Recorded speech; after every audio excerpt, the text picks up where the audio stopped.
So good morning, all of you. Behalf of all the my faculty members, we welcome you for this exciting MIGS IC. This MIGS IC will take you the basics of the MIGS and how we transform to the MIGS this world, because we know the last 70 decades we are doing the traps and tubes only. Those last 10 years have dramatically changed the surgical management of glaucoma. Right now we are moving toward the MIGS. Everybody want to do MIGS, but this course going to give you when to do MIGS and what when MIGS fails, what the option you are having, and what the cause of the MIGS failures.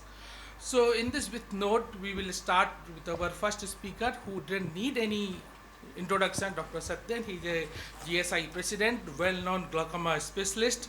I think no word to say this. If I give the introduction to her, there will be the numerous things are there. So I think there's no need for introduction. Over to you, Satyan sir. Yeah. Um, Best wishes, thanks and sincere appreciations to Devendra and team. So the topic is the balancing act when probably you will do your MIGS tube or trap. We all know that the tubes were started early 1960s, and then we switched to tubes, then NPGS, though it was not there much with us, then Ahmed valves, then of course now the era of MIGS. So our way was always start with a couple of medications or one medication usually, like timolol, and then we usually use the pilocarpine, and then if it doesn't work, we go for trap. That used to give the best results even today. Then, of course, in case of either we want to go for the repeat trap, or if it fails much earlier, then we used to go for the tubes. Even not much, but that is a trend. The current reality is a little different. It is not that with the medications, the next step is always now the introduction of SLT. SLT does work, provided that it is primary open angle glaucoma and then you have done it properly. And then of course you have the MIGS, NPGS is not much, but then you have the trab and the tubes. If you are really looking at the moderate efficacy, I would probably look at going it with all the MIGS, provided that you have the catheter surgery also done along with that. Otherwise, the efficacy may be a little lower side. The second part is when you are really looking for the higher efficacy, then you go for trabeculectomy. But here the safety part of it is a little kind of controversial for me, because once you know how to do your trap and once you know how to do your tubes, the MIGS, both are okay, but the complications may be little more with the traps. So basically the decision making is based on what stage of the disease that you are planning to operate, and of course what is the IOP levels that you are really looking at. And not only that, we have to involve the patient also in our decision making. What is the lifestyle of the patient that he wants? Of course, this is the main prerequisite. It is not that you just treat the IOP of the patient. We have to see the entirety. How much is the progression? Is it a slow progressor or a fast progressor? What is it you are really looking at it? When you are really talking about the MIGS, we keep talking about the wider safety margin and also the efficacy part of it. Of course, the GAT possibly provides the best of the IOP controls as of today. That is from our own data sets. And when we are really looking at the traps, of course, we have the highest efficacy. And of course, when you are talking about the very low IOP levels, then you have your hypertony related issues as well. We need to understand that it is not the blood related complications only. We talk about it when IOP is too low, also we have the problems. So looking at the scaling back, when you're really looking at the MIGS part, of course, it is better to have the cataract along with that. Even though we are talking about the mild to moderate glaucomas, I'm not sure how many of us really do the MIGS just alone without doing the cataract surgery. Most of us, we do it as a combined procedure. So the safety definitely is much better. Looking at the angle closure, we have our own kind of a controversy, but once you are really comfortable, I think you can still do in an angle closure as well. So the safety profile, except for the hyphema, and we know how to manage the hyphema much easily today. And scaling up, once you have little severe the disease, then you go up with your traps. And of course, when you have your traps failures, then you look up for the tubes, especially in these kind of patients. Then, so when you have the trap failure within the first 2 years, then possibly you are going to look at mostly the tubes, or nowadays the option of again going in for the MIGS procedure is very much a possibility. So these are the few uncontrolled glaucomas whom I have done. You can see the patient on the extreme left is, I have done 3 traps. When she was 70, now she is 90. All the 3, I mean, at least one of that is working. And then you can see one tube, and then you can see the 2 tubes. There is a trap, there is a tube in that. Multiple tubes are also there. So I'll just show you some case scenarios.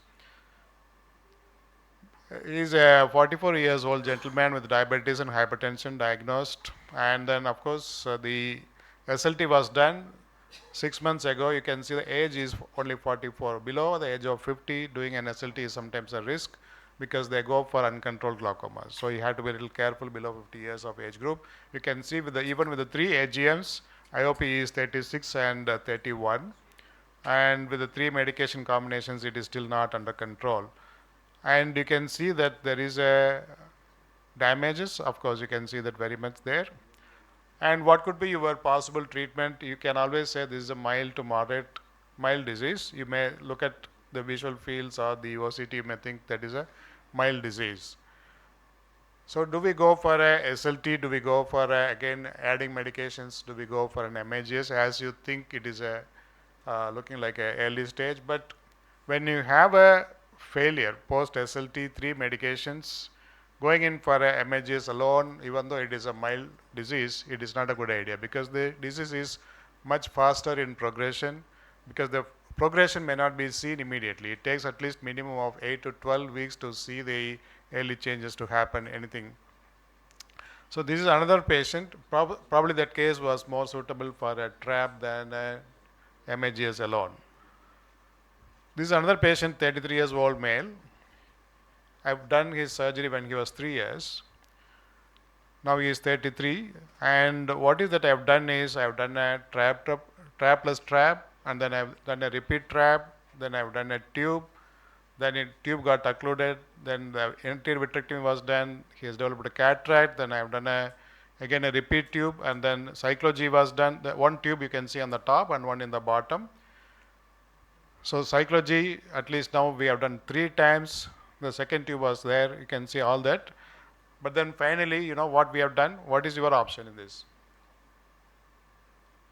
He has only one eye now. What is your option? So I have done finally, last year I have done an MIGS. That is the only thing which is working now. So it is not that you can just come to some conclusion. Which surgery works, we don't know. Something has to be done. So finally we have done that MIGS. It is still working. I don't know how long it is going to work. So this is another patient, a 65 years old gentleman, POAG moderate and post-trap, and you can see only in the left eye the IOPs are high with even with the 4 anti-glaucoma medications. So what is your option when you have patient with the 4 medications? You want to try SLT, you want to try a tube MIGS, or a plan a repeat trap. So the simple clue is, whenever your trabeculectomy fails within the first 2 years and you see the congested area of the bleb or more scar tissue, even if you go for a repeat trap, it is going to go for a failure. So that is the thing that you must remember, that you have to go for a tube, or today MIGS is also an option that you must think of. It is not just you go for a tube and then have all your complications. So there are a lot of, it is not, especially in a glaucoma, it is not a single thing which decides your what is that you have to go for. You have to understand the patient holistically, where you want to scale up or scale down. For me, MIGS is not scaling down. MIGS is also a kind of a scaling up in some cases. Scaling down in some cases, it may be even just a trabeculectomy instead of going in for a tube surgery. So you got to think about that. So we can keep discussing. So thank you so much. Thank you, sir. Thank you for this demonstration, how we transition from tube to come to MIGS. So our next speaker is Dr. Amit Porwal. He is a well-known glaucoma surgeon all over the India. He delivers lecture every part of the India, and he is a member of scientific committee. He's a member of scientific committee, and he's heading the glaucoma department at Choitra Eye Hospital, Indore. So over to you, sir. He is speaking on MIG's toolbox, scrap, slice, stent, and slide. Over to you, sir. Thank you, Devin. This is an excellent course of MIGS, especially directed for those who want to start their MIGS journey. So, got nil financial disclosure. So, there are a lot of approaches for mixed surgeries, but what is more common and popular in our country is the approach to the trabecular meshwork. And what are these approach? Basically, it is increasing the aqueous outflow from trabecular meshwork and Schlemm's canal by tissue removal, the procedure called goniotomy, or by bypass shunts by devices such as iStent and Hydrus. iStent is available in our country. Hydrus is just launched. When you come to the goniotomy, non-based devices, you have the procedures called bang, micro goniotomy, and the suture guide. And with the device-based, you have the KDB.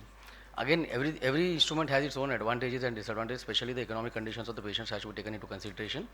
Coming to indications of the MIGS, initially when MIGS started, it was mild to moderate glaucoma, one or two medications to be lowered.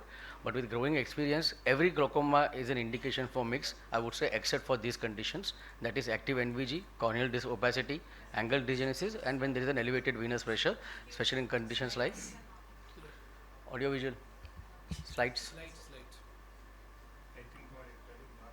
Slides वहाँ नहीं move हो रहे, यहाँ move हो रहे, यहाँ move हो रहे, वहाँ नहीं हो रहे. तो यहाँ पे है ना.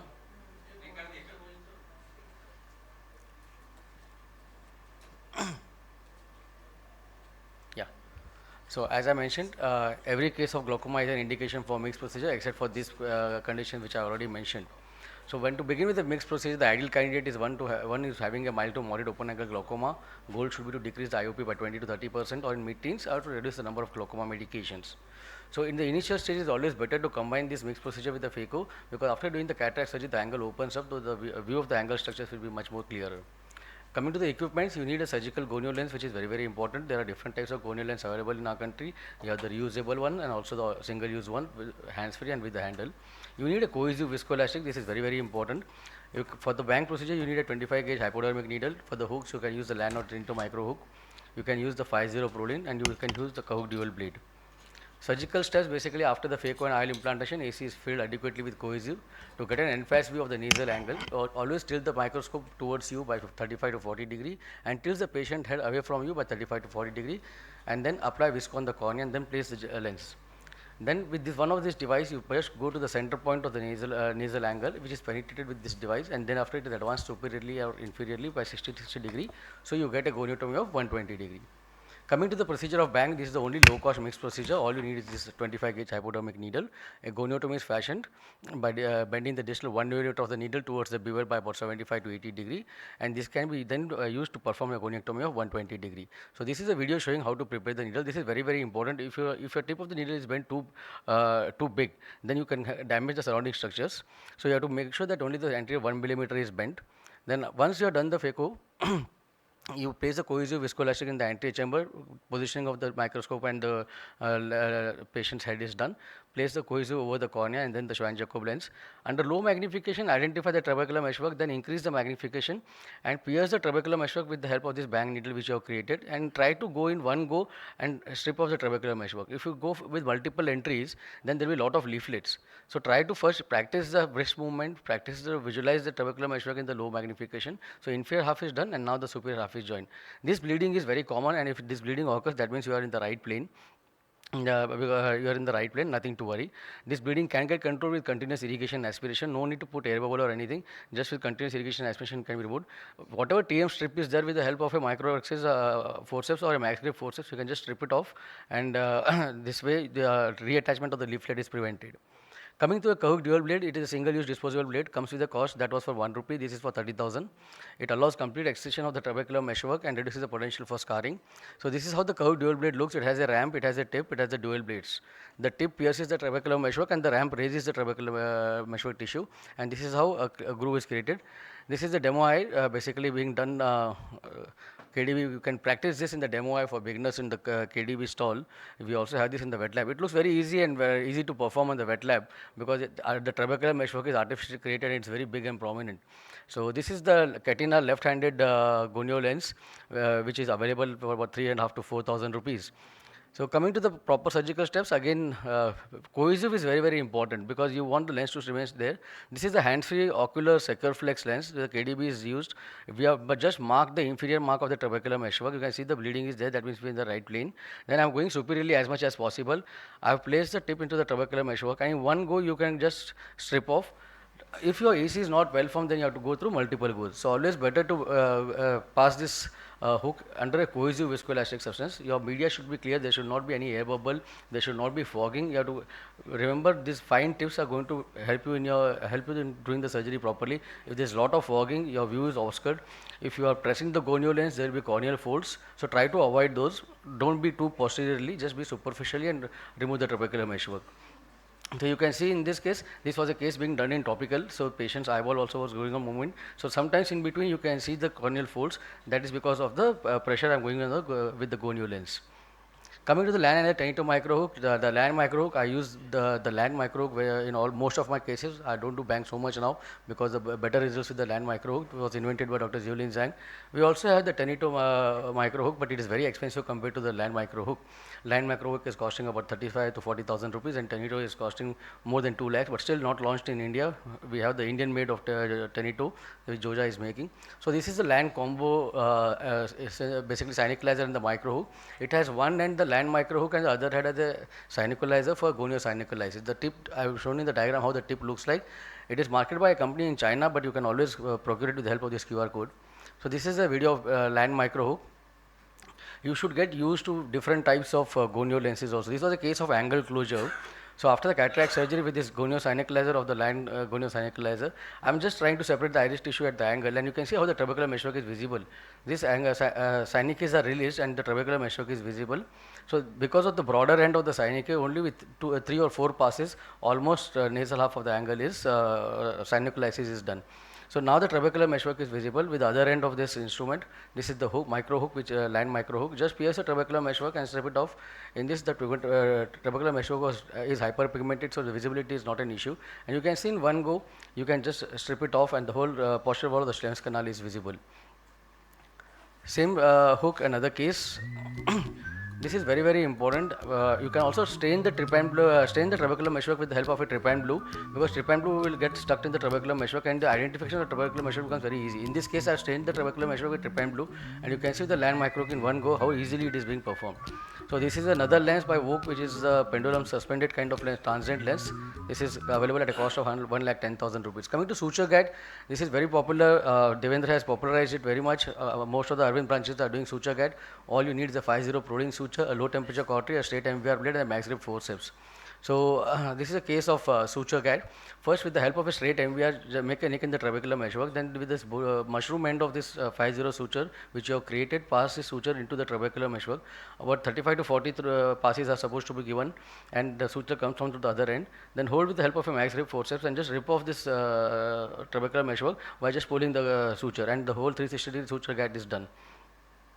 So coming to this new innovation, we are very proud of this. Dr. Devendra, he's been doing MIGS, he's been teaching a lot of people how to do MIGS. He has come out with this dual micro hook. So it is very easy. I mean, you can see this is a double arm we are going to launch in this IC, this hook. So further details Devendra will show. You don't have to come out again and rotate the hook. Just with the hook which is there, you do from one side, the one end of the hook, one side of the goniotomy is done, and to the other side of the hook, the other side of the goniotomy is done. Very easy, very when one go you can do, and this is available in reusable hook and very economical in our country. Joja is going to sell it from, I think today, right? Yes. So what is more gratifying is this: once you have done the goniotomy, you have washed the visco and you put a trypan blue and see the aqueous lymphatics, the way the collaterals open up. This is more gratifying after you do a mixed surgery, and that is what every mixed surgeon wants. Coming to the eye stent, I mean, it's very expensive. We all know about it because of short of time. I won't go through this. Complication, hyphema is the most common complication. Nothing to worry with the increased continuous irrigation aspiration. This hyphema can be controlled. And we have a lot of publications on MIGS. And that is because of this evidence, especially Dr. Julin Zain has published a lot, and this evidence have helped us to adapt MIGS procedure in our practice. These are our own Indian publications. Majority of the publications are by Devendra itself. So to conclude, MIGS is picking up in India, especially the non-device goniotomy procedures, because of the increasing available evidence and experience, low cost, low compliance, less time consuming, less follow-up, faster recovery, better quality of life, and it achieves greater IOP and glaucoma medication reduction. Thank you. Thank you, Amit, for showing all the videos, wonderful videos. We'll have the We'll have the questions at the end of this. Yeah. Thank you.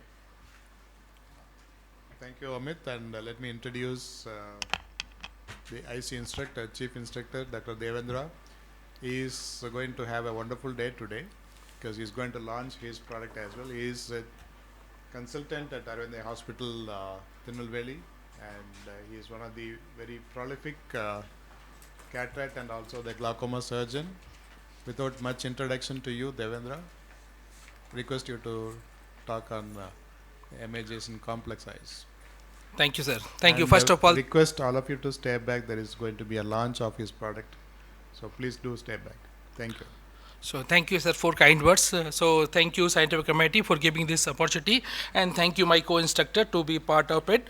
So right now we saw the MIGS in the normal situation, how we can do that. The concept is there, MIGS, to do the and the mild to moderate glaucoma. But really think that things are changing, the MIGS, right, changing very fast. So there's a lot of other things you can use the different kind of MIGS, even you can combine the MIGS also. So here I am showing the some of the go beyond the limit. I have the tried in some of my difficult cases all these MIGS. So I am going to see the case-based presentation. So you will see the different scenario also you can use the MIGS. So as we know, the immunodeficiency glaucoma has revolutionized glaucoma management by minimizing tissue trauma and enhancing the patient satisfaction that Amit sir already told about it. So the glaucoma specialist wider range of effective option can be in complex scenario also. So there's a boom of MIGS. I think a lot of talk about it. These are the various kind of MIGS. There is still a lot of MIGS in pipeline. Probably the coming 5 years, we have more than 5 to 7 more procedure in the MIGS era. So when we dealing, especially when dealing with complex size, certain things we have to very, very clear. We have to do a very pre-operative planning. We have to do special surgical modification. We have to change our technique, and we have to master in the surgery. So first we are master in MIGS, then you go for your complex scenarios. So the most commonly in complex scenario, when we talk about the complex scenario, we can't do all MIGs in complex scenario. Certain which you are master, like the GAT, Tanito, or LEN, whatever, KDB, or bent needle excision goniotomy, then only you can perform such MIGs in cases. And you can see these are various kind of various diagnosis. You can see they are the almost complex scenario. They don't going to need the trabeculectomy. Sometimes trabeculectomy not successful, failed trabeculectomy, and they most of the time their indication for the GDD, and sometimes they need the 2 to 3 procedures to deal such kind of conditions. So I am going one by one. So this is a primary coming to primary glaucoma. As we know, the primary glaucoma is more blinding disease in compared to POAG. So we standard care, we do the trabeculectomy. That's we learned from our phacotrab. But in they come out from your comfort zone. This is a patient, we are presenting you 50-year-old PACG patient, and right here I have the 26 IP with 4 AGM. And you can see this is a marked visual field defect into the right eye. So my first thought, we will do the phacotrabeculectomy, but instead of phacotrabeculectomy, we move into the MIGS, is called GAT, most economic procedure, because we are working in a poor country. India is poor country, especially we deal with a lot of population with low socioeconomic patients. So here we do the GSL, you see the pass after doing the goniotomy. After that, just you measure, especially PACG case, always measure the suture, because you feel sometimes difficulty to pass 360 degree. So you have an idea how much suture has been passed. So once you pass really 20 to 25 strokes are needed to come to the next coming side. First, I will advise always do into the POAG, then venture into the PACG cases. And you can see the nice clap on the ASOC and IP drop down to the 15 mmHg at the end of 1 year. So now talk about the people how you are trying it. So really, this not we are not only trying. There's enough literature have the published in a very reputed journal, and this showed really GAT works in PACG and equally effective in compared to the POAG. So this is our first publication. They accepted our publication to the Journal of Glaucoma when we compared the POAG versus PACG, and we are doing since 2 years. So we are showing this at the end of 2 year also, though it is not unpublished. 1 year is published, second year is not published. Is showing the almost equal efficacy. You are having 33% IOP reduction in POAG and PACG both groups. Now see the another scenario when we have this post-trap eyes, again the blab has failed and is scarred, IP become a 32, and really what the option you left for you, either you do the repeat trap or do the RD or GDD or AGB. So in such scenario, even we did this, we prefer to do the GAT first. So this is the way, similar way where I showed you last video, similar way we have to give the incision and pass the 360 and complete this tuberculectomy. So advantage of this procedure is this: you see the outcomes. So outcome is really IP control at the end of 1 year, the 15 mmHg. I think this is fairly good if patient of 4 medication come to the 15 mmHg, and even the advanced glaucoma you could put on 1 AGM also, it's fairly successful. And that is shown by the Dr. Srisa Senthil, already published in Journal of Glaucoma, and we also published one case report. So really it works in a case where you trap fail, you can easily perform the GAT. This is another case, a unilateral congenital ectropy in UBA. Really such cases are refractory, should be considered for the trap, but they are the very young age. Instead of going for the so invasive surgery, you can consider the GAT in such cases also. I think rest of the procedure almost same only, so I'm just going to this video because particularly in such eyes, they are different from the congenital, because anti-segment dysgenesis is there in such eyes, so you have the high pass, so you have to do the pass release. Once you the pass release, then they went they've got the angle a bit different from the normal anatomy, so I'm trying to pass it, give the incision, but we have to very, very well versed with the angle anatomy. So I'm trying to pass it, but I am unable to pass it because my tip is become big. So that you have to know what is the problem with you. So I pull out the suture, again cut the suture, make the new tip and pass from another side. Once we go from another side, we are able to perform the 360-degree trabeculotomy. So this is again same way, this nice clap and IP is drop down. This is another case where the POAG case have this is a free patient come to the free OPD. We have subsidized rate of the OPD where the patient used to come in free. We have to consider the SI strap. We do lot of training for PGs and fellows. So this is the case done by even one of my fellows. And we learning there some pages are there. He got the deep cut. We can't continue the trap. So in this scenario, what we did, we do the GAT in this case because it was pre-subsidized. Similar way, I'm not going in detail of the GAT. We already discussed it. Then you subsidize it. We have to extend the same incision, and we put the PMMA lens in such eyes. So really, sometimes is MIGS or GAT going to helpful in a difficult scenario. Also, you can rescue them. So this is another case, the unilateral coloboma associated with glaucoma. They are the really challenging situation where they are the very small eyes and really difficult to do any GDD in such cases, and the trap, they are always inviting the complication to ourselves because managing such case in trap or tube really difficult. So what I did the first GAT in this case because this is the way we have to challenge, because usually we do phaco first, but in this case we do the GAT first because as we know the glaucoma coloboma eye, if you do the phaco first, really you will be in trouble because it take long time, will be the high IOP. So in such cases, the coloboma eye, you do the GAT. We did the GAT, then later on go for the phaco because once the phaco time is more, because saline can sweep into the antechamber, you get the intraoptometric glaucoma also. So such kind of cases easily deal with the GAT only. So this is another case is a 30-year-old woman. I think this is the most satisfactory just I take 1 minute more. So this is a more satisfactory case. This is a lady coming from the Kerala, coming with the 5/60 vision, and she coming the OPD always had the one accompanying person because he can't see more than that. So somebody accompanying and somebody coming with her only.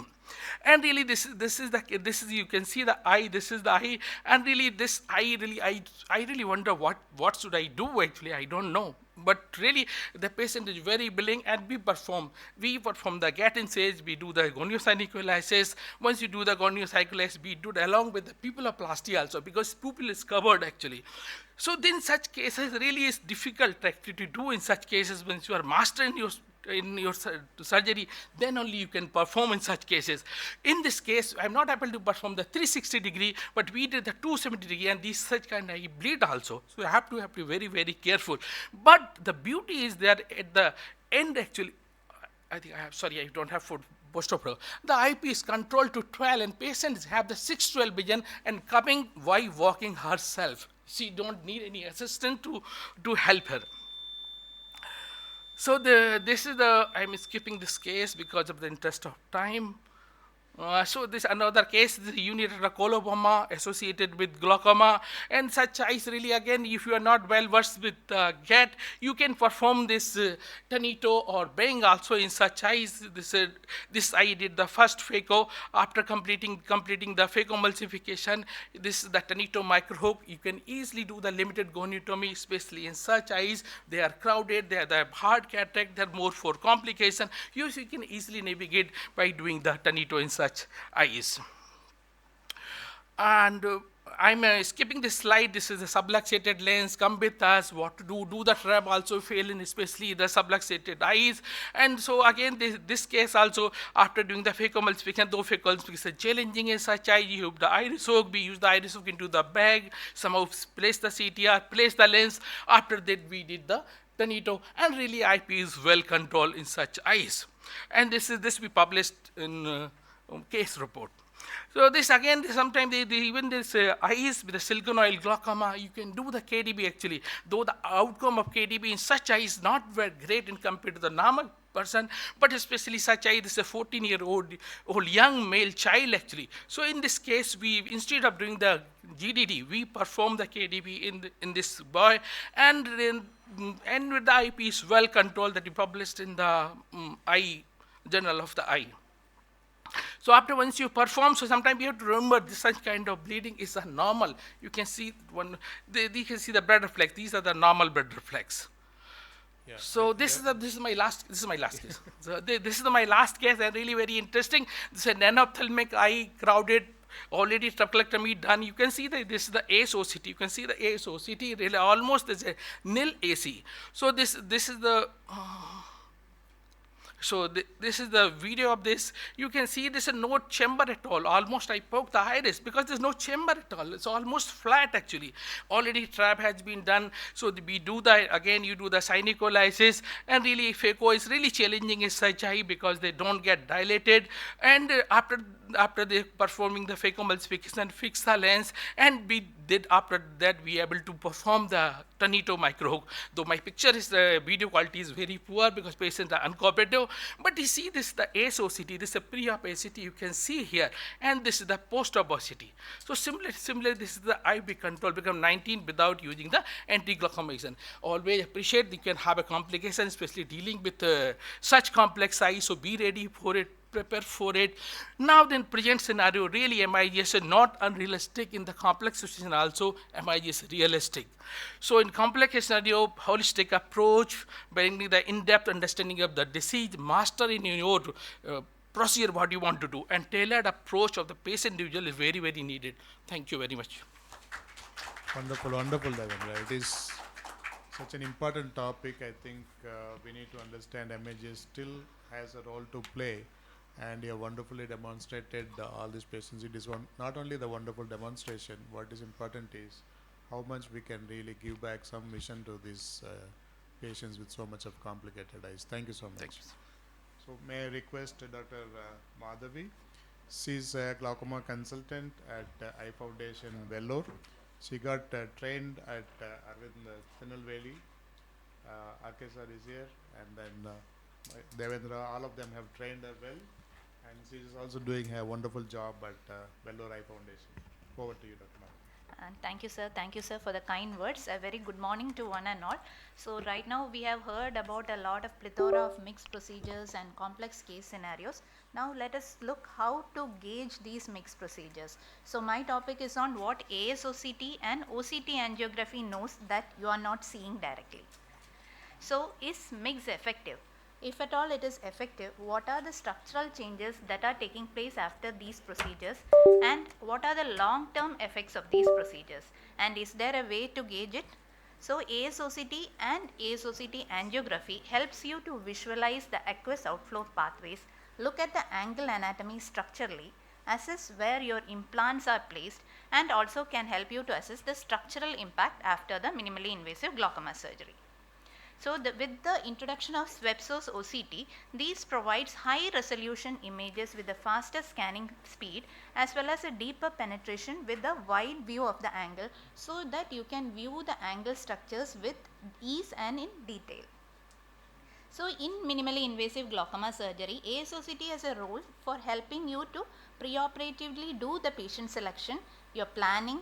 Intraoperatively, you can take the help of intraoperative OCT to assess the implant placement and also postoperative assessment. So, let us concentrate on the postoperative part of this. So, for position of devices like iStent and Hydrus, it is very important to do the anterior segment OCT after the placement of devices. Why? So, if you look at this paper, 72% of the device head were not positioned within the Schlemm's canal after the procedure when ASOCT was done. This once again reiterates and highlights the importance of ASOCT. So, you might think intraoperatively you are in the right plane and you have placed the device properly, but unless you assess it objectively, you are not going to know. So, this is another trabecular meshwork procedure, the KDB goniotomy, which is an excisional procedure. So, if you look at it, one way to objectively look at it, look at the cleft. See different sections and see the clean cut cleft with the depth and a good edges of the cleft. So, this is how the cleft of a KDB goniotomy looks like. When you compare this with the bang goniotomy, you can see how irregular the margins are of the bang. So, this once again highlights the fact how the cleavage is going to look at the trabecular meshwork level. So, next procedure is the Tenito microhook trabeculotomy. So, compared to KDB and bang, this is a cleaving procedure which cleaves the trabecular meshwork, not an excisional procedure. So, let us see how the cleft of the Tenito microhook trabeculotomy is going to look like. So, this is how the cleft looks like. So, you can see that the cleft is thin, narrow and deep. So, this is how the cleavage procedures looks like. So, once again let us look at various sections of the cleft of microhook trabeculotomy. So, you can sweep through the angles and look at various sections also with the help of the Swepso's ASOCT. So, apart from that, you can get a beautiful three-dimensional view also. So, here you can see the beautiful cleft which is running throughout the nasal angle. So, with GAT, where you are doing a 360 degree, once again you can run through various sections, and once again this is a 360 degree view in a three-dimensional format. You can see the cleft running throughout the 360 degree angle. This is individual sections where you can assess the cleft in each section whether the cleft is good and deep enough. So, this is one way to objectively assess. So, this is another case of GAT in post RD. So, once here you can see how we are sweeping across the angle, and once it reaches the place, here you can see the tube, and then when you are sweeping across the angle, now you are seeing the cleft. So, this is another option which is available with the Cassia machine, no financial disclosures. This is called the Star 360. So, you will have 12 sections, and you can in each section you can visualize the angle. So, here you can see the cleft. This is post-op day 2. So, you are seeing the blood clot in the angle as well. So, this is one case of scarring post minimally invasive glaucoma surgery. This is post-operative 6 months, where you can see the cleft has completely scarred off. So, another case, once again this is post-op 2 months, where you are seeing that the leaflet is beginning to close. So, you can objectively assess how the angle is behaving even after a long time of the surgery. So, apart from qualitative analysis, you can do a quantitative analysis as well. So, measure the angle parameters preoperatively. So once again, the star C363, there's a bleb raster pattern which helps you to measure these parameters preoperatively. So there is another index called the ITC index, which actually detects angle closure. So this is a case of angle closure, so in which the ITC index as well as the angle parameters are measured preoperatively. After the surgery, that is DSL with phaco with GAT, you can see that the angle has opened widely, as well as the ITC index also has improved. So quantitatively also you can assess these procedures. So another way of actually assessing it is to measure the Schlemm's canal area. This is little tricky because it is not standardized. So preoperatively what you can do is select an area where the Schlemm's canal is visible. The section has to be where the Schlemm's canal is visible. Then you have to mark the area manually with the marker which is available. So once you mark the borders, then it will automatically calculate the area and the circumference. Why this we are measuring? Because postoperatively also you can assess how the Schlemm's canal area is increasing or decreasing after the procedure. So here you can see the area and the circumference which is being measured preoperatively. So let's have a look at the change postoperatively. So you can see that the Schlemm's canal area has considerably increased post procedure. So mind you, but you have to select the same section preoperatively and postoperatively, and it had to be done manually.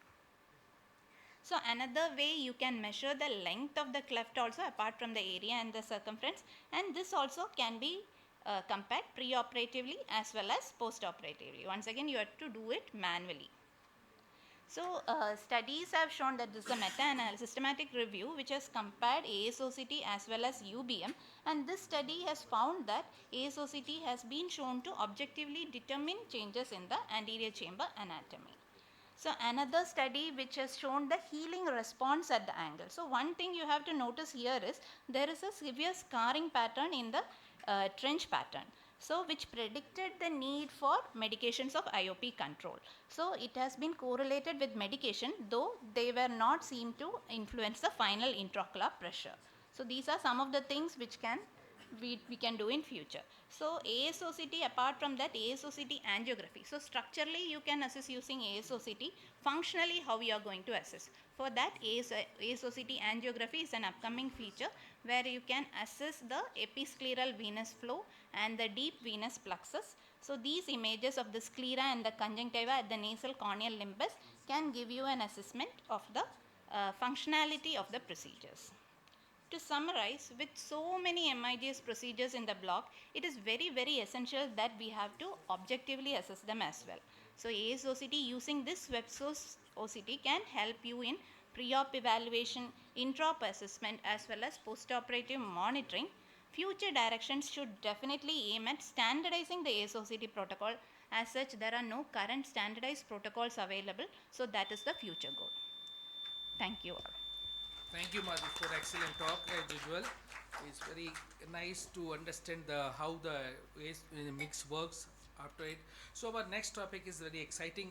Everybody must be happy to know what when mix fail actually. It's none other than speaking by the Dr. Nimrita. She is my colleague. She is a very sincere fellow. She trained from Madurai, Arvind Hospital Madurai, and she is working with us, and she has a very good clinician, academician and very good surgeon. Over to you, Dr. Nimrita. No, Thank you, sir, for the kind words. Good morning, everyone. So I will be talking on when mix fails, so what to do? Bleb it, burn it, or bridge it. So we know the fundamental principle of mix is to restore the physiological aqueous outflow through the trabecular and the distal drainage pathway by minimizing the tissue disruption and very few complications. So why does the mix fail? So we know most of the mix procedure target the trabecular meshwork. So if the resistance at the trabecular meshwork is removed, but the aqueous has to pass through the Schlemm's canal collector channels and finally to the distal drainage pathway. So even if we remove the resistance at the TM, if the resistance is at the distal connecting pathway, the mix can fail. So, how we can assess the distal drainage pathway? One method is to assess by the intraoperative blue dye injection. So, this is the Dave dual hook, which is a patent by Dr. Devendra Maheshwari sir now. So, after doing the uh, goniotomy, we can see the beautiful Schlem's canal, and we can see the egress of the dye which is going across the veins. So we can assess that this procedure will be more effective because there is no resistance. And as Dr. Madhvi ma'am told, how by AIOC we can assess post mix. We can assess the site of the stent. We can quantify whether there is spas or not.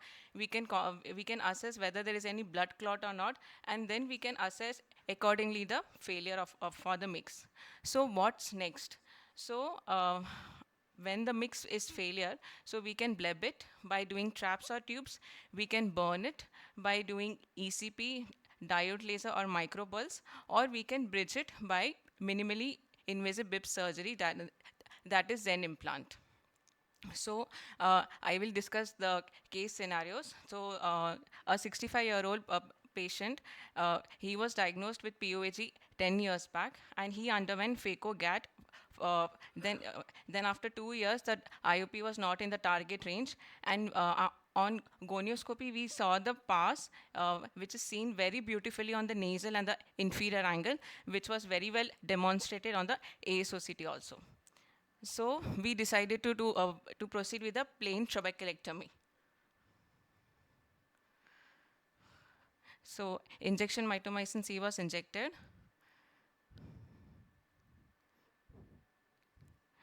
And 1/3 of the scleral thickness in triangular fashion was taken, and the punch was done.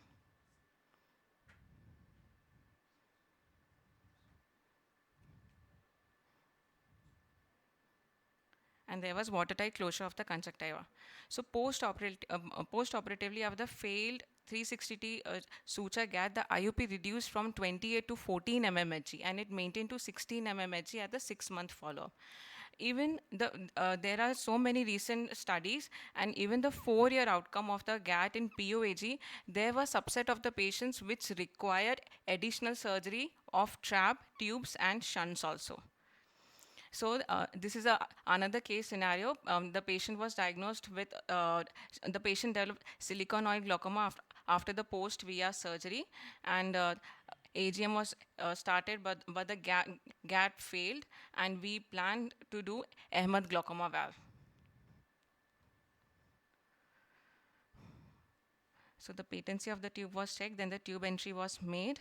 And in this, because the patient was siliconoid glaucoma, the tube was entered in the AC, and the tube was left little longer so that it should not block by the siliconoid bubbles. And then the watertight conjunctiva closure was done. So post-operatively, after failed 360-degree suture GAT and in AGV, the IOP reduced from 28 to 14 and maintained to 16 at the 6-month follow-up. This was another case. A patient was diagnosed with PACG 15 years, for long 15 years. And first, the patient underwent trabeculectomy, then the patient underwent phaco with GSL with GAT, and the IOP was still, then ultimately the patient developed refractory glaucoma, and we plan to do ECP. So this is a ECP.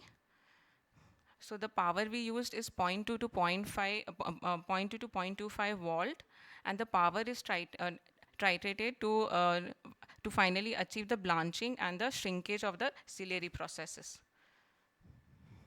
So after ECP, the IOP reduced drastically from 32 to 16, and it maintained to 14 mmHg at 6-month follow-up with 1 AGM. So there are many future bridging options, that is minimally invasive bleb surgery such as Zen implant and peripheral microshunt implant. These although pass by the trabecular meshwork pathway, but they they create a subconjunctival filtering bleb, but they are not available in India. So to summarize, the MIGS failure often reflects the distal outflow resistance. To identify the resistance site is very critical, and then we can assess which step to follow, whether to bleb it, bridge it, or burn it. And the procedure choice depends on the target IOP and the distal outflow pathway status. Thank you.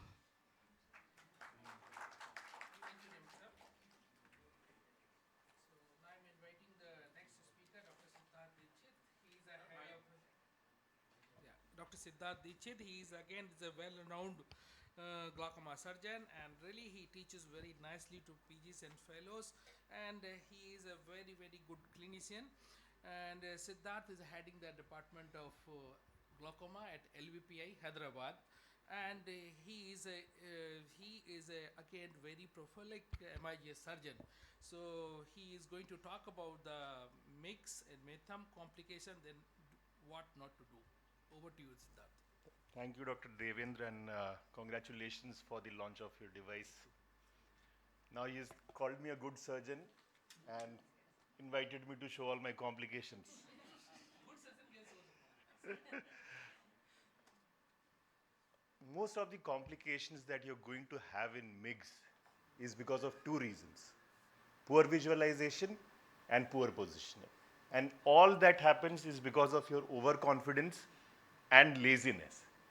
You always feel that, okay, I am such an experienced surgeon that it doesn't matter, even if you don't have an on-fast view, even if you can't see the blade clearly, you think you can do it, and I'm going to demonstrate exactly how lazy and overconfident I have been. Now, this is what happens when the gonio lens is dirty. And that is why you need to have a cleaning cloth sterilized in the OR so that you can clean it. I will skip through a lot of videos so that in the interest of time. Here you see there's some warping of the images despite having a clean gonio lens, and that is happening because you have viscoelastic on the top of the gonio lens. That needs to be washed and cleaned. If you see here, the gonio incision is quite good, and the tip seems to be very large, and any attempt to insert this into the Schlem's canal is going to rip it apart. Luckily, what we do is whenever we prepare a suture, one side we have a slightly larger tip, and on the other end we have a slightly smaller tip, so all we have to do is to turn it around. So if you can prepare that in advance, that will help you save time on the table. Now, as we know that hyphema is the commonest problem that we face during Schlem's canal incisional surgeries, and it can happen at any time. It can happen at the end of the surgery, it can happen right in the beginning, ruin your visualization and your surgery itself. And here you can either abandon the surgery or go into the cycle of injecting viscoelastic, aspirating, injecting viscoelastic again, all the while praying that bleeding doesn't happen again. Do remember that the anterior chamber maintainer can be a savior here, as shown in this video. So there was very severe bleeding from the incision right in the beginning stages of the surgery. And once you have the anterior chamber in place and you aspirate the clot, the blood keeps on getting washed away. Another example here, where it's not possible to visualize the angle, and once you have put the ACM in, aspirated the blood, you can continue without a viscoelastic either inside or on top of the eye. Sometimes you do get into a situation where the clot doesn't resolve over time, and you may have to do an AC wash. And that is the reason most of us at LVP don't want to do a GAT in a patient who is either one-eyed, has a connection between the anterior chamber or posterior chamber, like coloboma. You showed a wonderful surgery, but we don't do it for colobomas. Aphakia, this is where we avoid. And given that most of the times you see that clot has absorbed over time, but what it has led to is a fibrinous membrane which is causing a pass inferiorly. Luckily, there is connection from the sides, which is allowing the filtration to happen, and the pressure is normal without any medications. But this can happen, and if you are not lucky, can completely close your cleft. Bleeding in KDB is often very limited, and you usually end up finishing the surgery before the bleeding can obstruct the view to the angle. So this is the kind of probably the worst bleed that you get with KDBs during this surgery.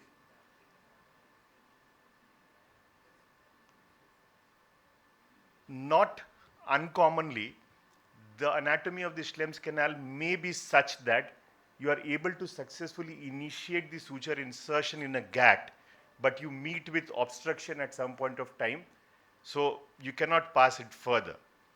A good idea at this point of time is to place a gonial lens on the cornea, and you can use a 4-mirror itself. You don't need a specialized gonial lens for this.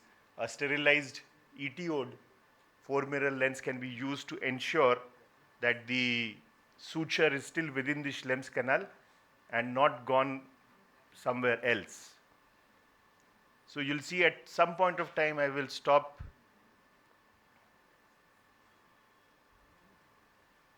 And you can see that on the gonio lens, you can see the suture within the Schlemm's canal, but I am unable to pass it.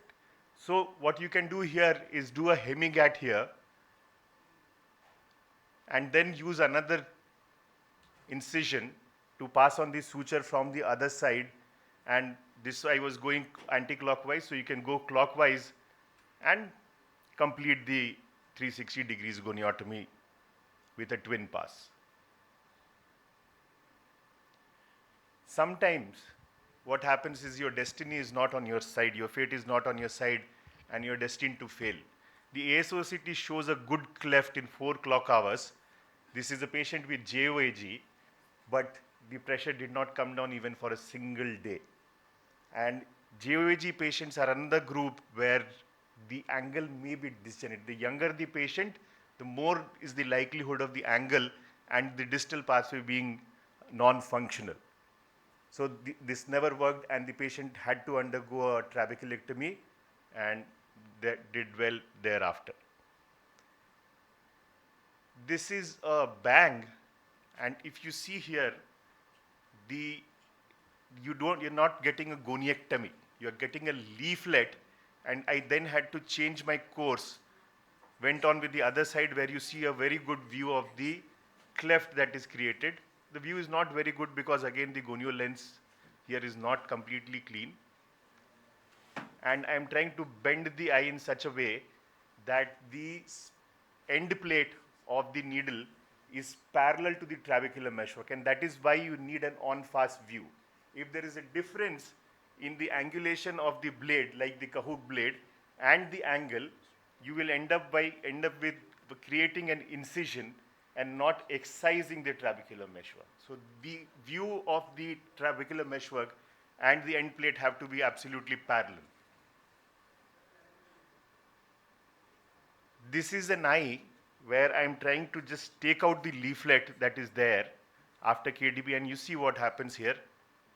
The iris is getting pulled, and there's a membrane that is attaching the trabecular meshwork and the iris, and end up with a cyclodialysis.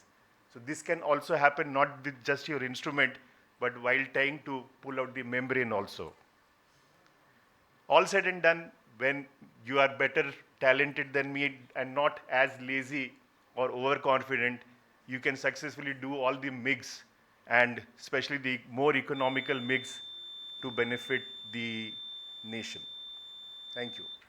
Thank you, Siddharth, for excellent videos. And really, the very good surgeon only show their complications.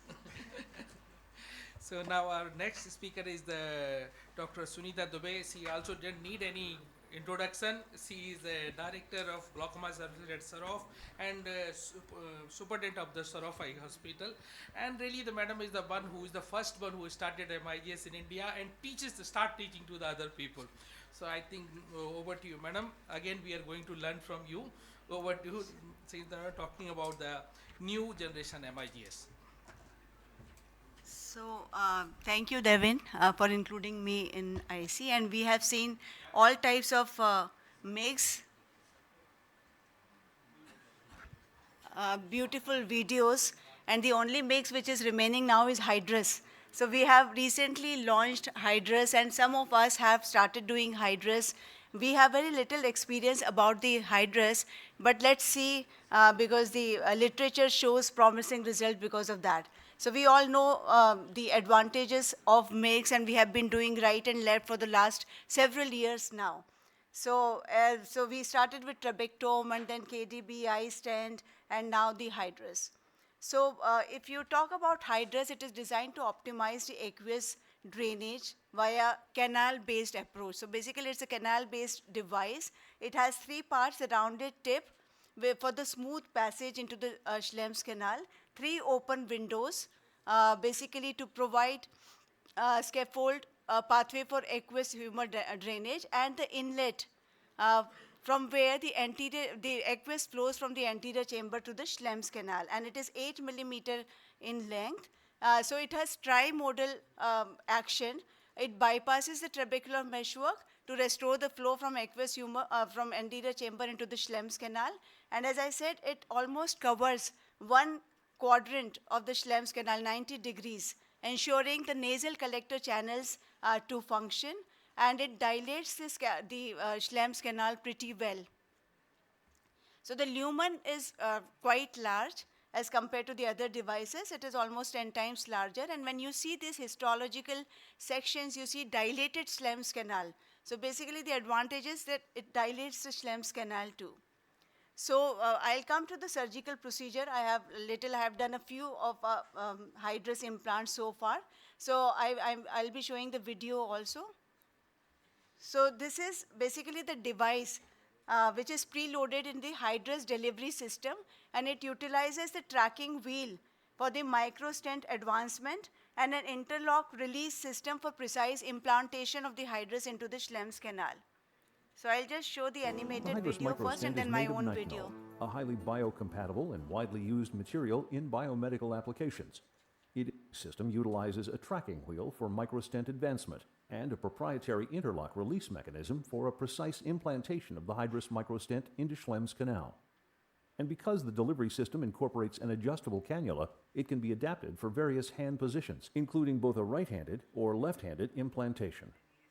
So you The can Hydrus introduce cannula to the is right inserted hand through or a left corneal hand as incision well. at the temporal position and directed towards the trabecular meshwork, where it is positioned parallel to Schlemm's canal.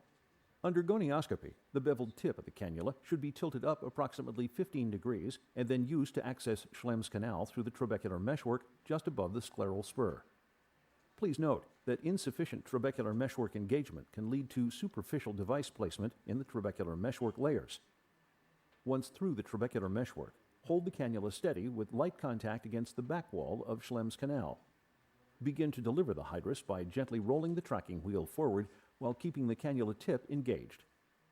Continue to advance the Hydrus with a slow and steady motion while gently relaxing the upward and forward pressure on the cannula. The Hydrus' highly flexible, rounded frame design provides for a smooth passage into Schlemm's canal. Observing the first window of the Hydrus as it enters Schlemm's canal will provide verification that the device is being delivered properly. You'll notice how the translucency of the Hydrus microstent is made of nitinol, a highly biocompatible and in the eye in patients with primary open-angle glaucoma. So this is the video.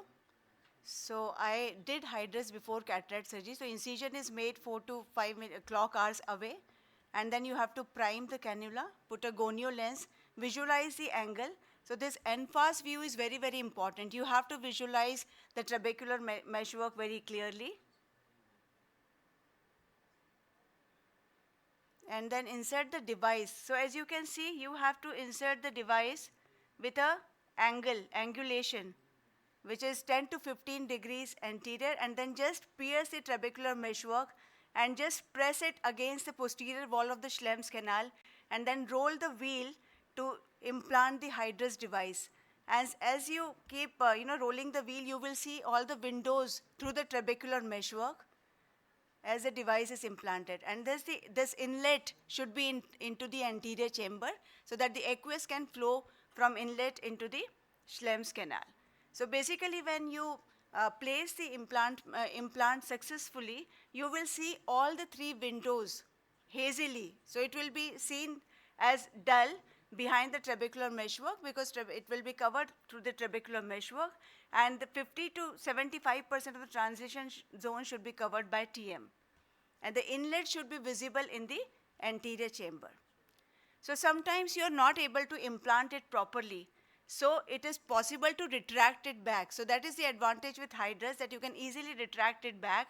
So slide the cannula. This cannula has to be slid behind the hydrus implant and ensure that cannula cradle and hydrus inlets are parallel. So you just have to engage the cannula into this inlet and roll the wheel backwards, retracting the stent back into the cannula. So I will show this video. So in one of my cases, actually it was not implanted at the right place. So you just have to introduce this cannula back and engage the inlet. It should be parallel and it should be rightly engaged, and just roll the wheel back to retract the device. So this device easily comes out. So I think that is the advantage, and then you can place it at other place. So literature shows promising results. This Horizon study is the largest pivotal trial with 556 patients, and 80% of the patients completed 5 years of follow-up. So they included 369 patients into hydrus with cataract group and 187 into cataract surgery alone group. That is 2:1 randomization. The primary outcome was 20% reduction at 24 months, and secondary outcome was change in mean washed out diurnal IOP at 24 months. The 77% patients achieved a significant reduction in IOP at 24 months, and there was a definite more decrease in intraocular pressure than the cataract surgery alone. 59% of the patients remained medication-free at 5 years, and especially so, if the patient was only on one medication, then 88% of them remained medication-free at 2 years, and 66% remained at 5 years. And the hydrus delivers more than 50% relative risk of decrease in second incisional surgery over a period of time. So that means the pressure control is pretty well. As far as the loss to endothelial cells is concerned, the endothelial cell density remains fairly stable over a period of several years after hydrus implantation, and there was stability of the visual field which could be achieved in hydrus cataract group as compared to the cataract group alone. Important thing is that 97% of the implantation was successful. As we had seen in ACE OCT study, that some of the implants are not rightly placed. Here there is 0% device loss and migration after implantation. So this was one of my case, who was a case of iridocyclitis, very high pressure, although there was, the CD ratio was not so bad, and I was thinking of viral trabeculitis with iridocyclitis, so I did hydrus implant in this patient. Unfortunately, the device placement was pretty good, and you can see on ACE OCT the placement of the hydrus implant. So MIGS, as we see now, there are new procedures being introduced every year, and they are going to maintain a prominent position in our practice along with the cataract surgery, and the choice depends on the type of the patient, the device safety, cost implications, and the surgeon's experience. So all of us prefer different devices. In future, AI can help us in preoperative planning, predictive success modeling, and personalized MIGS selection. So in future, AI integrated microscope will be there, robotic MIGS assistance will be there. We can select our patient for different devices. Registries will be there, and precision glaucoma surgery. So we are expecting a lot to happen with the introduction of AI in all fields of ophthalmology and in glaucoma surgery and MIGS as well. Thank you very much. Thank you, Dr. Sunita. I think the best thing would be to have an intraoperative OCT for a mixed procedure. If we have access to intraoperative OCT, we know where we are placing, how the things are going. So we can take one question. Yeah, Dr. Shah.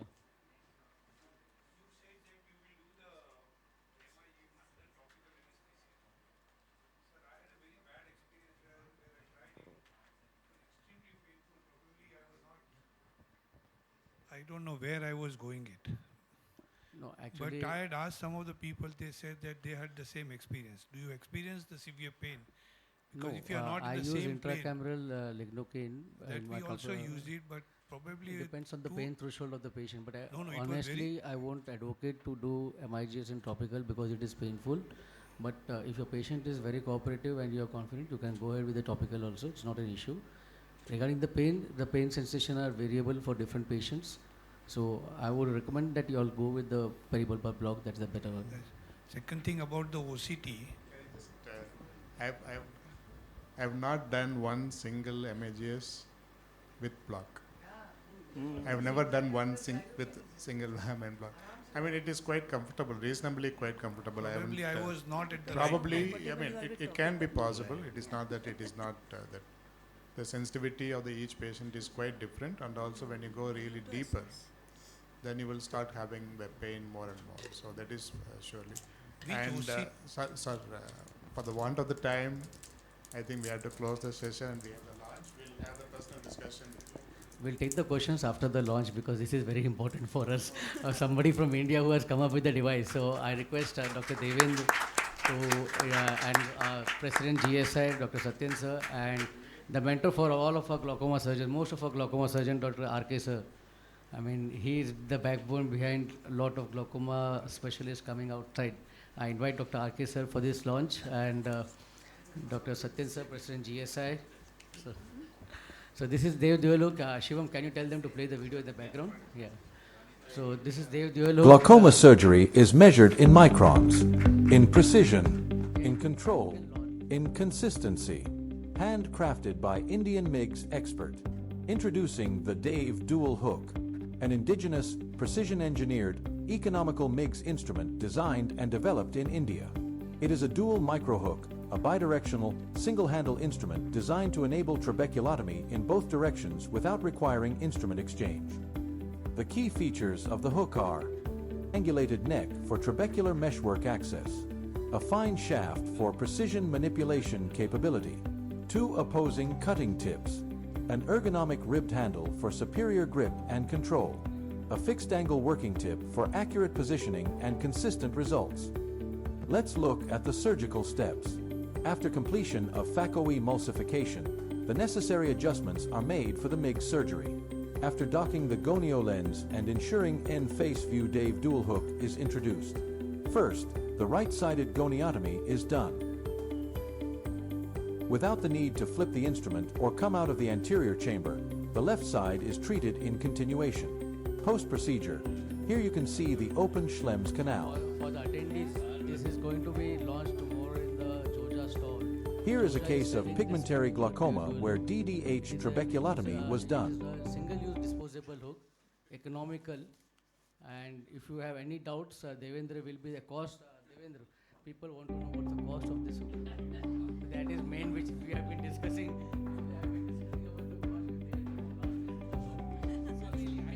Post-procedure, one can appreciate the collector channel staining with blue dye as well as blanching at the treated area. Postoperative evidence of treatment success can be seen here in ASOCT, showing a well-defined cleft in the nasal angle. Some of the advantages of the Dave Dual Hook are: it streamlines the surgical process. It is the most economical MIGS in India. It reduces the need for multiple entries in the anterior chamber. Completes trabeculotomy in one single time. Easy to use for novice surgeons. This glaucoma week, let's pledge to unite to fight the silent thief of vision. Add Dave Dual Hook to your armamentarium today.